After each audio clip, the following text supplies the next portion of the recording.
Hey guys, it's Mathel here once again, and I've got a bit more of an update of my adventures on SSFHC. So I did give another shot to rolling a Ranger, and it was going to be Storm Rain, but I was still really quite in the mood to try my Helix out a bit more, but I'll go over my experience of the Storm Rain anyway. Basically, I got up to Act 10 with it, with, scuffed gear, SSF, HC, building pretty defensive, and it was an okay skill. It's pretty similar to a Blast Rain mechanically. You have to shoot some arrows in the air, payload comes down a little bit later, and then it does damage. So it's going to be a bit nicer than a Blast Rain, specifically because there's going to be like lingering damage. So in that case, you can liken it more to a Toxic Rain, but it's not going to scale the same way. You just sort of scale it like a regular bow build. Plenty of damage, either flat damage or fizz into conversion, that sort of shit. It is a bit weird in that it's got a 100 arrow cap, and things start to get extremely fucking messy with a lot of these arrows down, and it becomes a screen clusterfuck, and it's not very hard to get to these like arrow caps if you're specking probably just a Deadeye, got some attack speed, using Mirage Archer, using totems, whatever it is. There's plenty of ways to get to these 100 arrow caps, and it's just going to create a bit of a mess on your screen, and ultimately it does need gear to scale. I'm on SSFHC, and that means that I only play with what I find, and I have to build pretty fucking defensively. So I did get it to a point where it was doing things, but nowhere near like good enough basically to justify continuing playing it. As well as that, one of the crit nodes that you pretty much need to take to have good crit, unless you've got good like gear elsewhere, is King of the Hill, and it starts knocking things back, and that can be beneficial. Only some bosses and stuff is that beneficial on just about everything else it's awful, and things just run out of your entire spam of range sometimes you knock them out of it, and ultimately it does mean a lack in DPS. Bosses with really big hitboxes that you can just surround do actually get maximum DPS. So it's okay, it's a softcore viable skill, you can play it, but that's basically my verdict. I really wanted to get back into Helix, and as well as that, I didn't think it was quite HC enough with the gear I had. So here we are with Helix. Pretty same sort of character as before, except I've got a different scaling system. So the previous character was just pure frenzies and cold damage, so added cold damage support and ice bite and frenzies. This time around, since I was already kind of spec'd for the other build a bit, I took the Raider Ascendancy and used the Exposure Ascendancy portion of it with the phasing. I didn't have frenzies or frenzy scaling, so I went with a different approach and used a pure physical claw that then has 40% of its damage converted to cold. Now that is from the passive tree, and then using Fizz to Lightning gives me 50% of my damage converted to lightning, and basically I do have about the same physical and lightning damage in the skill at the moment, and that allows the use of Trinity to have all three resonance up at all times. You only really need two elements to do roughly the same damage, so they're kind of alternating in which hit is biggest. Sometimes lightning's going to hit hardest, sometimes cold's going to hit hardest, and that means that all three resonance should be up by doing that. Currently, it just means that the gear for the character needs to be a bit better to scale the same way, or to scale in a similar sort of damage fashion as the cold version. The cold version was doing more off of less basically, but I'm trying to make this one work and be pure crit using Nightblade as well and claws. So it is a bit different to the previous version, but I think it might still be okay for now anyway. It's performing in the low tier maps, so I've been doing a bunch of mapping now. I will potentially explore the cold respec again because it might be more worthwhile, but it's been performing in maps. I'm still alive on SSFHC, so that's something. I've got a bunch of like dodge, evasion, and I'll show you the character setup in just a second, but just real quick I'll talk about the mapping. Hasn't felt too different. Maybe it's a bit more challenging just because I've got shit gear and I was on a 4-link a lot of the time and DPS is kind of whatever, but there is a bit of an adjustment period to the new flask system, and so far that hasn't been too bad. Once I've gotten used to it and I'm starting to adapt it into my playstyle, it means that I'm basically just spamming flasks a lot less, and honestly that is a good thing for the way my wrist has been feeling with the huge amount of flask spam in the past. So it's still very early. I've only been playing maps for like 5 hours or something, but there is a bit of an adjustment period, and I'm still reserving judgment as to whether or not it's, you know, a really good change or a really bad change. But you definitely have to play around with it a bunch to really get an experience and a taste for it. So with that said, let me just show you real quick what the character layout looks like. But if you're looking for a nice Helix, I think the cold version I did before is just fine as well. So here's the character at the moment that rerolled on SSFHC, still called Lamau. No logouts for you. I was tossing up whether or not I'd make another character and keep everyone hostage with their logout macros, or if I'd go back to SC, but it was still pretty early and I was happy to go at least one more time, and they didn't seem like they were suffering too bad just yet, so why not one more try?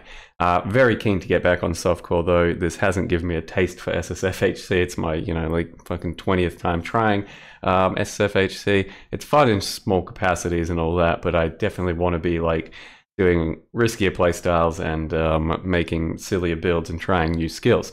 In any case, at the moment, like I said, it is now a Helix build, so we are using Spectral Helix still. It does currently look like this with the claw. So claws, you know, still look a bit smaller. You can't really do too much with the weapon skins to make them look much bigger or like prominent as a Helix skin, but the entire character at the moment is just decked out in mystery box shit.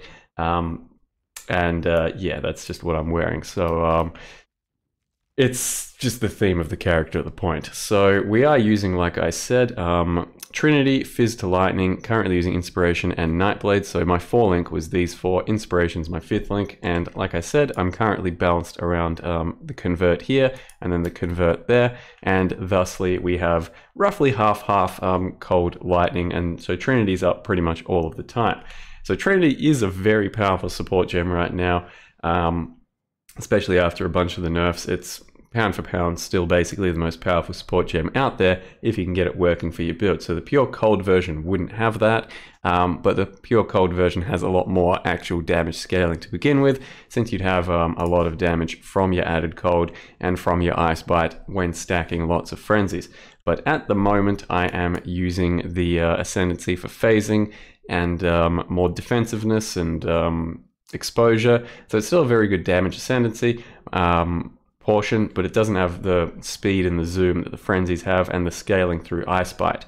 So on top of that, I'm currently going for the onslaught side of things, and if I get Uber Lab done, I'll probably still grab that one, but I can definitely respec into this and go full cold if I'd rather, but at the moment I think this is a bit more worth it, considering it means I don't have to invest into all my frenzies on the passive tree, and I really do want a lot of points at the moment to spec into other shit.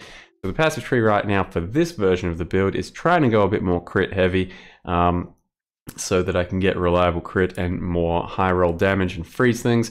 So we're still a shield based character taking these nodes, still taking these nodes for the approach speed, feels pretty good. I took these crit nodes because they do blind as well. So enemies being blinded and having less accuracy and you having a lot of dodge and evasion makes you pretty tanky. So I'm hoping to just face tank plenty of stuff with that sort of method, using Wind Dancer as well for that. And then otherwise taking as much life as I can since it's SSFHC. Got the claw wheel for the crit, for the leech, for the attack speed. And then I'm trying to go up here to get these little crit nodes and also these life nodes, as well as filling out a bit of int so I can free it up on the gear. Because currently we're basically just using a Fizz claw. It just has some Fizz, bit of attack speed, which is a decent starter. It's like 300 DPS, similar to like a wasp nest if you're going to just use another claw. And then whatever I can with the rest of my gear, really. A little bit of stuff.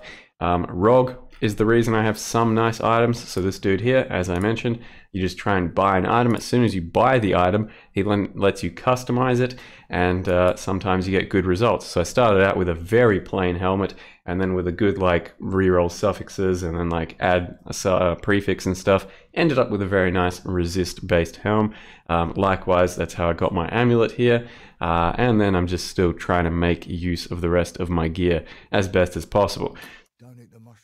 With a Raider and a shield, it is actually pretty easy to still get a Void Ailment cap.